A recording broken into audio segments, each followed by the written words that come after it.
Hey everybody, what's up? It's been a little while. We're gonna get on here, have a little conversation about some new faces and some new places, and or some old faces and some new places, however you want to look at it.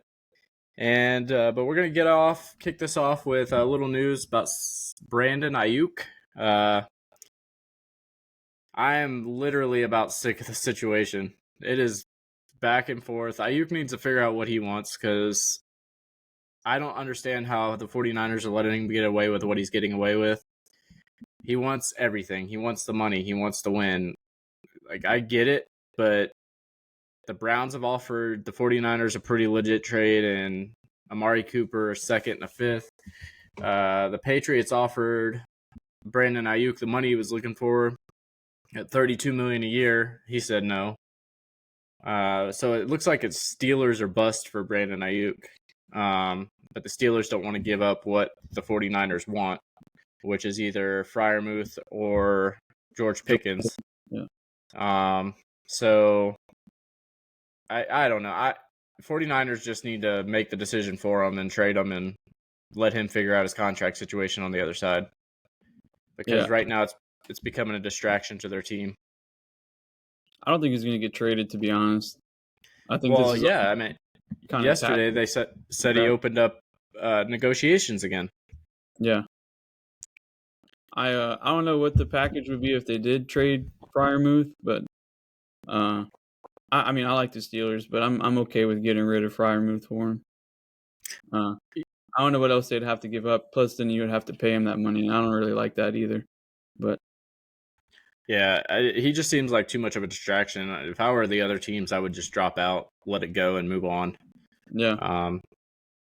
It would make the Steelers a pretty legit team if they could keep Pickens and pick up Aiyuk. Yeah. But he's just becoming too much of a distraction right now. But we'll get into our new faces and new places. I'll let you kick it off, Jonathan, with your first.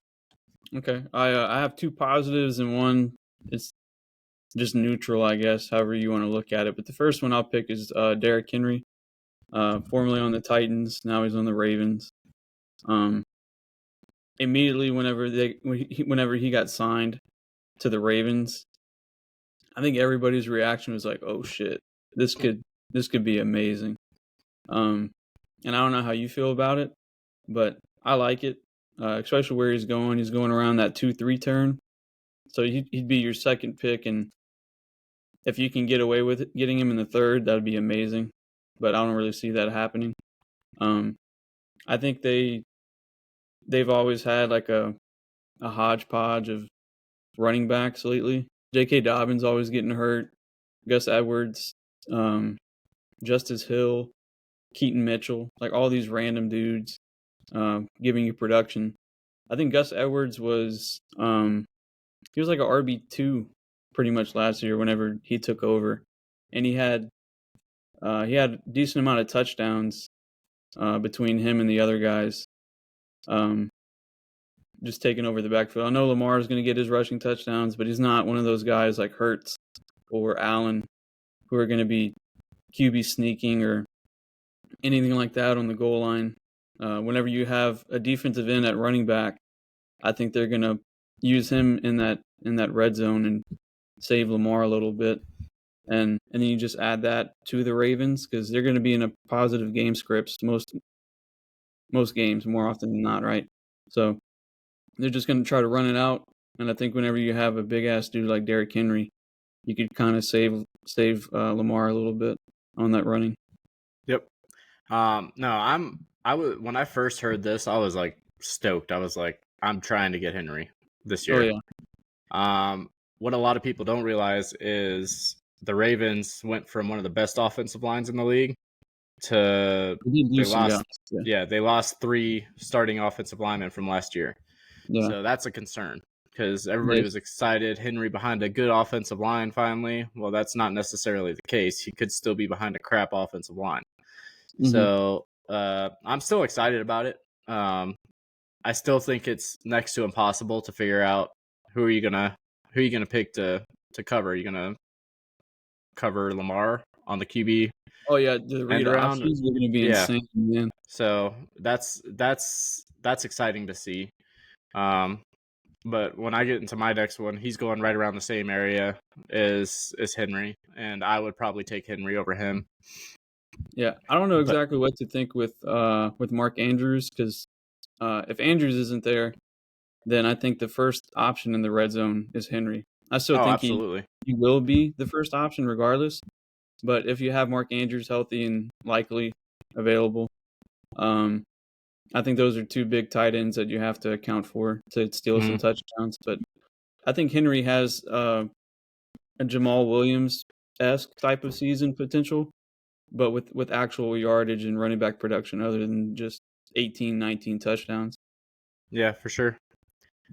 I'll get into my first. I'm going to talk about Josh Jacobs, Green Bay Packers. He's going off the board at 26 overall, running back 11.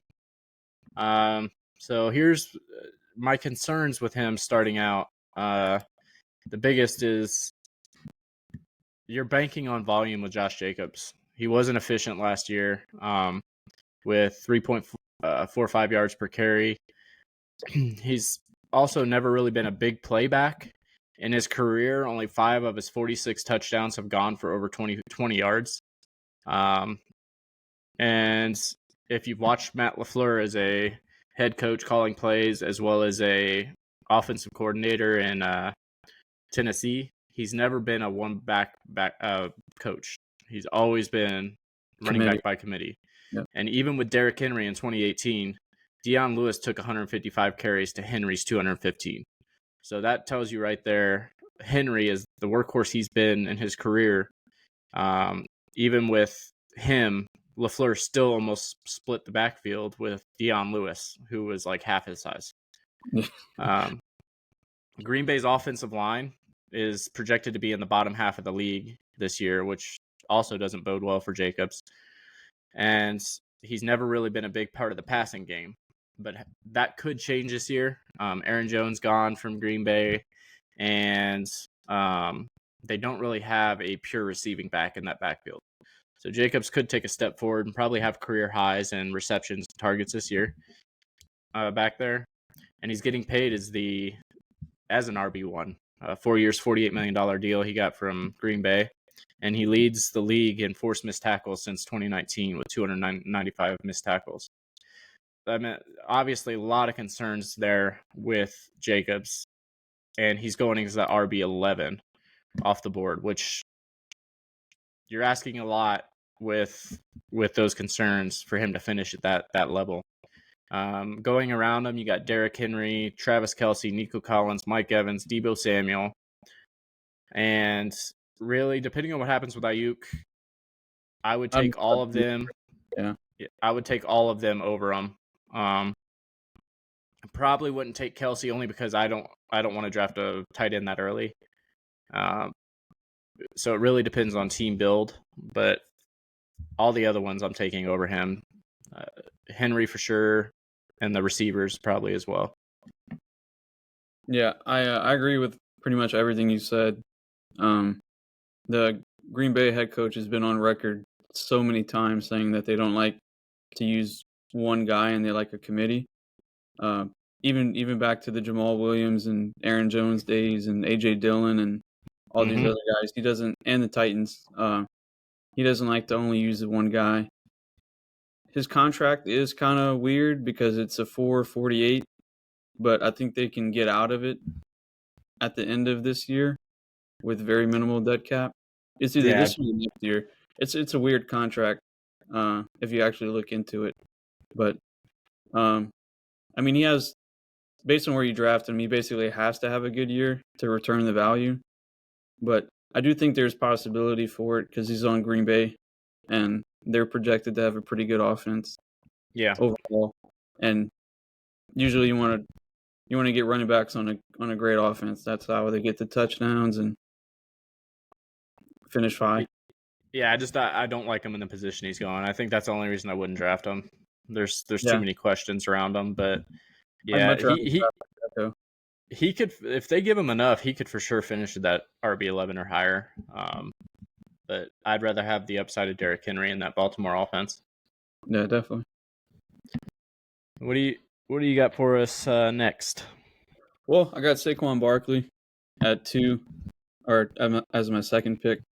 4 out of his 6 years in the NFL, he's finished as RB1 or higher, or as a top 12 running back. I mean, um, one of those years was the ACL year, so I mean, you can count it because he got injured, but at the same time, you can't really count it because he didn't play.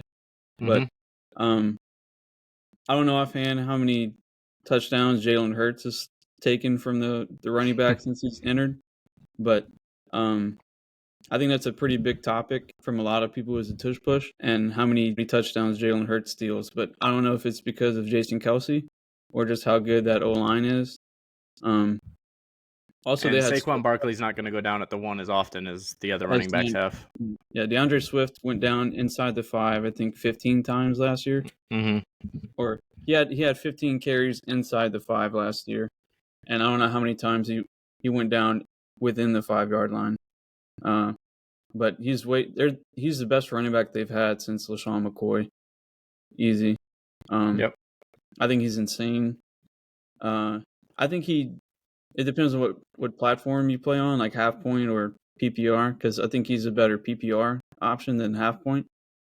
And I didn't mention that about Henry, but I think he's a better half point PPR or half point reception than full point, just because he's going to be more of a touchdown guy than catch guy. But Yeah. DeAndre Swift was an RB2 last year, and he was just pretty mid. And Saquon Barkley is an insane athlete, and him on that Eagles offense, man, they're projected to be one of the best teams in the league, and I'm very, very excited, barring injury, for Saquon Barkley. Yeah, no, I absolutely am too. Especially where he's going into the first, or more often than not early second. If I have one of those later picks, I'll definitely take him on the turn. Depending on who I have, I've done a few mock drafts where I end up with AJ Brown, and then it comes back around to me in the second, and I have to choose Saquon Barkley or somebody else. And I'm not a fan of choosing AJ Brown and Saquon Barkley right off the get go. Yeah, he's still touchdowns from each other. Yeah, so but I'm definitely willing to take him in that second round. There's so much upside with that offense. The Eagles are going to be good this year. They're going to bounce back to what they were 2 years ago, I think. And Saquon probably very well could have his best year of his career this year, in my opinion. I think he's one of the only guys who has potential to beat out McCaffrey at the one spot. I mean, that's why he's going to the first round. But I think there's a couple that could do it. I think you got Bijan, Brees Hall. Yeah. And Saquon's definitely one of those, I think. With the volume they're all going to get. One of them. Yeah. All right. So my next one, we're going probably towards the middle of drafts. But Curtis Samuel, going off the board, ADP 121 overall, wide receiver 52. With him, right off the bat, he's playing for his old offensive coordinator in Carolina with Joe Brady. I'd imagine Joe Brady had a say in bringing him in. He hit career highs with Carolina, or his career highs are with Carolina under Joe Brady, to include 41 carries that season, which shows he's more than likely going to be a gadget player in that offense and play a completely different role than the other receivers. And the Bills have 283 targets vacated at the wide receiver position alone. I think overall they have just over 300 targets vacated, but at the wide receiver position alone, it's 283, which is enough to go around. And where he's going at wide receiver 52, with the role he's going to play in that offense, and you saw it at the end of last year with Joe Brady, he wants to go more to a run heavy and kind of a short pass type offense, get the ball out of Josh Allen's hands. So, and they won. They were struggling all last year. They fired their OC, went to Joe Brady, and he changed that offense, and they started winning. So you can see it works. It's just how are you going to fit all these pieces into it? And I think Curtis Samuel is going to be a big part of that offense. Going around Romeo Doubs, Adonai Mitchell, Tyler Lockett, Jerome Ford, and Chase Brown. I would take Doubs over him with the reports coming out of Green Bay camp. And I'm not normally a big camp person, but it's coming from everywhere. Like, it's not just the coach coming out and saying Doubs is having a good camp.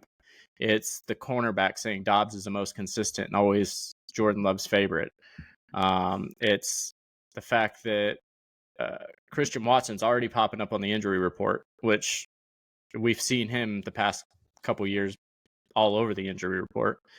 Even Jaden Reed popping up with a calf injury. So Doubs is coming out of camp is so far as the favorite on that offense, and where he's going, I'd take him over Samuel right now. But the rest of it, I wouldn't, unless I really needed a running back. Then I would take Ford or Chase Brown. But other than that, I'm taking Samuel over everybody but Doubs, I think. What about Mitchell with Downs being out for the year? He's not out for the year. He's got a high ankle sprain, so he should be back. But I'm still not touching Adonai Mitchell. I probably wouldn't touch. I'd probably put Curtis Samuel over him, even with Downs out. I don't know if I like Anthony Richardson as a fantasy quarterback, but I don't know if he can support two wide receivers in that offense. Yeah, I think I got it mixed up with Moore. Yeah, Rondell Moore went down with the knee injury. Curtis Samuel, to me, is like one of those guys in the middle of the draft that nobody wants, but there's so much potential in this offense. Somebody has to step into one of those bigger roles, and I really feel like how they're going to use him as that gadget player. I just feel like he's got that potential. He's like the veteran of the wide receiver core too. Like MVS, I don't want him at all. Chase Claypool is trash. Keon Coleman's a rookie. They have Khalil Shakir. Yeah, he's like his third year. Yeah, but he's being touted as supposedly supposed to be a big part of that offense too. Shakir is, but yeah. I'm not worried about that with Curtis Samuel. I'm not really worried about any of the other receivers, just because, like I said, he's going to play a different role than all. He's going to be like a Deebo Samuel type role. Yeah. So I think he finished as a wide receiver 2 or 3, like 2 years ago, right? On the Redskins, the Commanders. It may, yeah. It may have been last year. I can't remember. It was like, I can't remember. Maybe been like wide receiver 28. I can't remember. I have to look it up. But I mean, that's to get that where he's going. I think that's pretty solid. Yeah. He might fall even more, considering he doesn't have like that name value. Like whenever you see him, you're just like, do I really want him? Yeah, and I meant he's outside the wide receiver 4 range. Like, to me, that's he should easily be able to outperform that. Yeah. So, all right, let's move on to your third and final. My third one, like I said before, is depending on how you look at it. I think it's neutral for the most part. I love this pick. DeAndre Swift. He's finished as a mid to low end RB2 every year that he's been in the league. And it's kind of disappointing, honestly. I whenever I first started my dynasty league, it was whenever he was coming in to be a rookie, and I was looking at him at Georgia, and I thought that he was insane, and he just hasn't really returned that production, I think, that we all expected him to have. Whenever he went to the Eagles last year, I thought it was like wheels up, going on that offense, and he finished as like the RB23, I think. Yeah, it's not bad with with all the touchdowns that we're taking. Yeah. And the Bears are nowhere near the Eagles, I think. I mean, they might have a pretty good offense, a surprising offense, but I don't know. I just watched the first quarter of that, or at least highlights from the first quarter of that preseason game that's going on right now. Yeah. Caleb Williams looked good.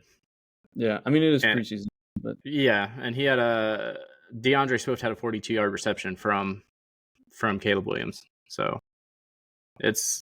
we'll see. I do like him where he's going, but I mean, overall opinion, I think it's just like meh. Yeah. He's not one of those guys that are an upside play. I would love to have him as my RB3.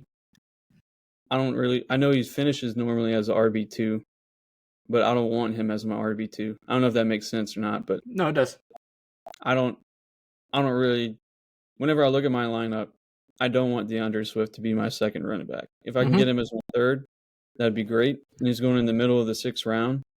So you could do 2 RBs, 2 wide receivers, a tight end, and then potentially get him or your quarterback and get him.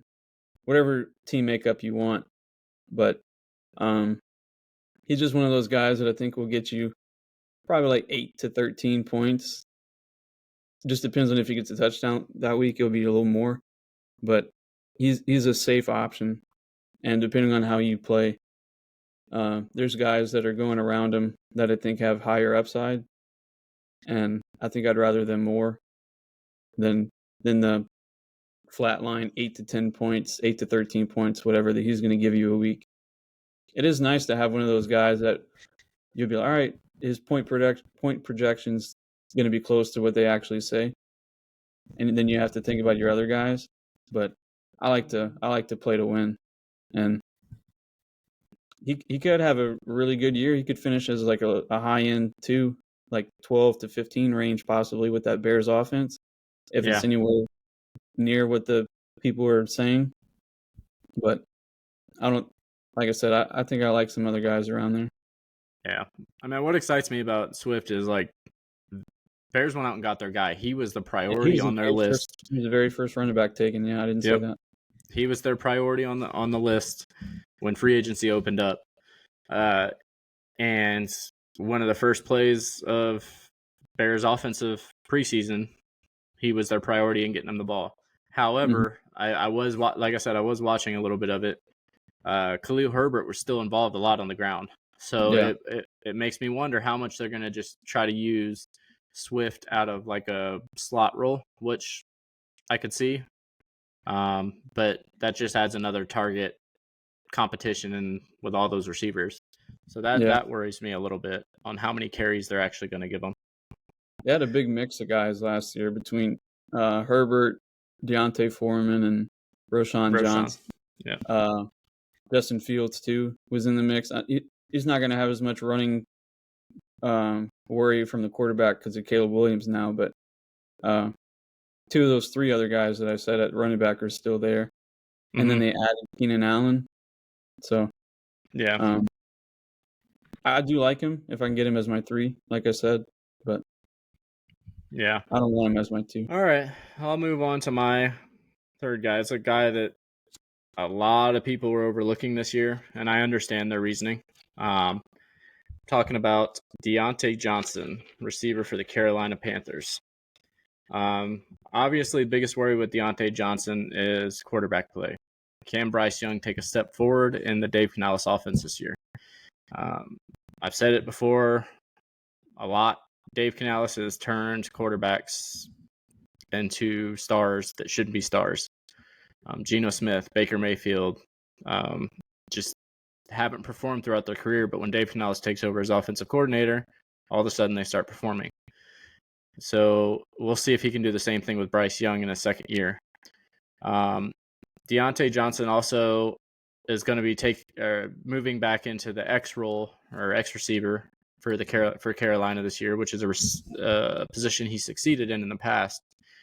And a lot of people overlooked Deontay Johnson finished like wide receiver 28 with 28 or 26 last year with absolutely terrible quarterback play from Kenny Pickett. And Mason Rudolph. So Yeah, not exciting. I think I really think that's his floor this year, and he's going off the board at wide receiver 42, which is crazy, because he's still a good receiver. There's no reason he shouldn't be able to beat that wide receiver 42 area, but his competition consists of Adam Thielen, which is like 80 years old, Leggett and Mingo, Mingo, who's getting some good reports out of camp, but I it's camp. Like I said, even with Dobbs, it's camp. You got to see it on the field during games first.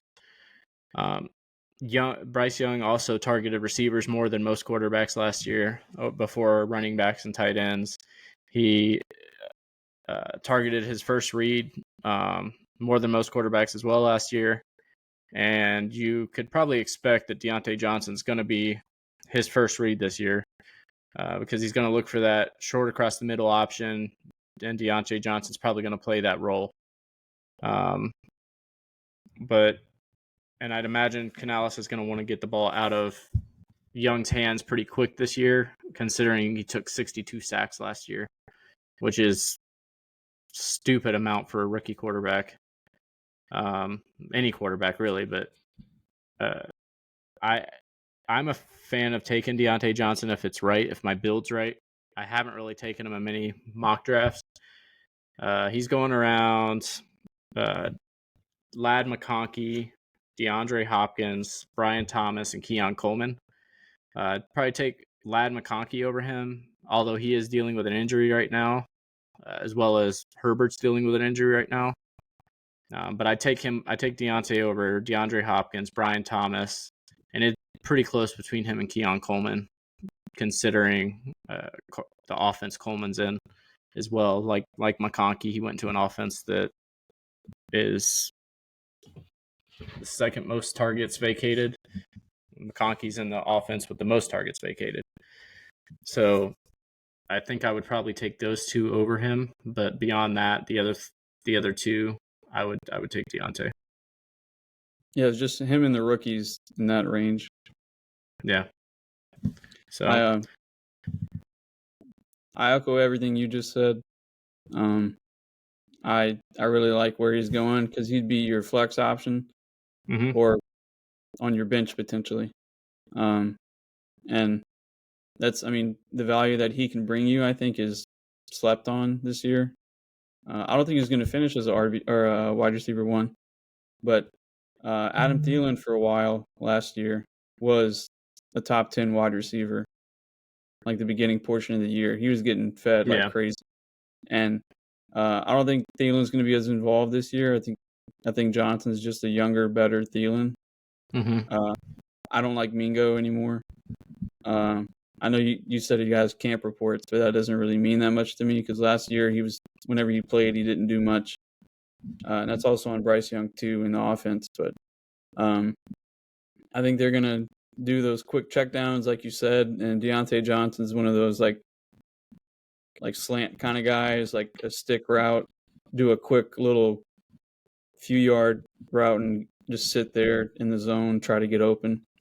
And that's what a young quarterback needs. And I think they're overall a pretty bad offense.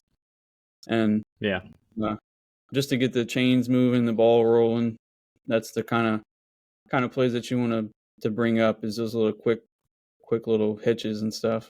And I see that's mainly what Deontay Johnson's going to bring you. I think he's a really good PPR play in half point. Not as much, but I still like him where he's going.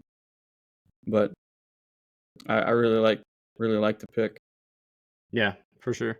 I'm gonna dig in here in a little bit and start watching some of the preseason footage, at least for the starters, because I want to watch Caleb Williams. Like I said, I saw a little bit of his highlights. He threw a dart to DJ Moore to pick up a first down on 3rd and 12. And DJ Moore was his most targeted receiver at 3 targets. Yeah. So it's what everybody was expecting, and I don't see that changing. I think DJ Moore is going to be the wide receiver 1 in that offense. Last year in the preseason, it was Justin Fields to DJ Moore, right? Whenever they had 2 touchdowns, like one was a long screen pass and the other one was another quick little slant route that he took to the house or something like that. And a lot of people knocked him for it just because, like, Justin Fields was getting a lot of hype last year. And, I mean, he didn't turn out to be anything, but you've seen DJ Moore do it. And people didn't respect that and see the upside with it. And if they show you, they show you, right? So Yeah. That's another battle to watch too, is that Russell Wilson Justin Fields battle, because Justin Fields looked good in his first preseason game, but he fumbled twice, so he kind of hurt himself there. yeah, Haven't seen Russell Wilson yet. I guess he's dealing with some sort of injury, but that's a battle to watch, because if Russell Wilson can't get on the field, Justin Fields may make a run for that starting position. So, let's see, any other news that I'm missing? I mean, we talked a little bit about CeeDee Lamb before the show. yeah. There's not much news on that. Yeah, not a whole lot of news with CeeDee Lamb. Jerry Jones posted a remark that he's in no hurry to sign Lamb. There's no urgency with it. CeeDee Lamb responded, LOL. So He should be obviously, like 95 years old. yeah. Right now, I'm still taking Lamb right there. Probably pick number 2 behind Christian McCaffrey. Maybe pick number three if you want to add Tyreek Hill. I'm fine with that too. But it's something to monitor. The further this goes, the worse it could be for Lamb, just because we'll see if he calls their bluff and sits out the first however many games of the season, because he'll have to play at least something so he gets that contract year so he can become a free agent. But he can sit, I think it's up to like 6 games, and that could put a burden on the Cowboys because they already don't have anybody beyond him and Ferguson to throw the ball to. So it'll be interesting for sure. How do you feel about the 49ers overall? Because Christian McCaffrey, I've seen stuff that he's dealing with calf issue, injury. Yeah. and George Kittle's having some stuff happen to him. It's Pearsall, it's worrisome for sure. Yeah. If Aiyuk's gone or Aiyuk's not there, like, my bust pick of Deebo Samuel goes out the window. I'll draft Deebo Samuel. Yeah. He's proven that when Aiyuk's not a big part of that offense, Deebo is a monster. George Kittle too. Yeah, no, for sure. His targets pick up as well with Aiyuk out of the offense. I just don't see how Aiyuk they can come to a deal on him with how things have gone so far. He wants too much. He wants everything. Yeah. No sacrifices. Yep. But yeah, I worry about Christian McCaffrey, the calf injury. How serious is it really? He said that if they had a game today, he would be playing, but he has played through injuries in the past, and those soft tissue injuries, they can linger. Yeah. So that's something to keep an eye on as well. See I where really hope it's not a season-long kind of thing that I have to worry about, because I have him on a few different teams. And yeah, I don't think it will be. I think they'll just rest him preseason, work him off to the side and practices, and McCaffrey's going to get McCaffrey when he's going to get his load when it comes. So yeah. Pause. But yeah, like I said, Lad McConkey dealing. So the Chargers offense is something to monitor with McConkey and Justin Herbert. They keep coming out and say Quentin Johnston's going to be a big part of this offense, or they got big plans for him. Like, No. I don't know who they're trying to fool. This dude, man. Did you see the videos they had? There was like 5 different plays where QJ just dropped the ball, or he ran this really shitty 5-yard comeback route and he barely caught it. Yeah. It looked like middle school drills on one of those comeback routes that he did. It was terrible.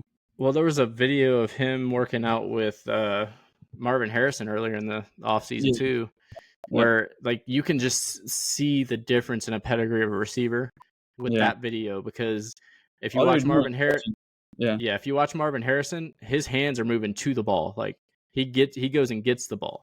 Whereas if you watch Quentin Johnston, like he's like here catching the ball like in his body. It's just, you can just see the difference in pedigree in those two receivers, and I just don't see Quentin Johnston being that guy. I mean, they drafted him in the first round last year, so I think they have to give him another chance. Oh, for But sure. he had all the chances in the world last year with Keenan Allen and Mike Williams being out. Hmm. Like, he can be a big red zone threat, or maybe a down the field like every now and then. But he dropped some of those last year too, down the yeah, field. So or everything. it's I don't see it working out. Other news. I don't think I'm missing anything. Yeah. So we'll end it on that note. We'll pick it back up here in a few days, and we're gonna get these shows a little more consistent. And we will catch you guys later.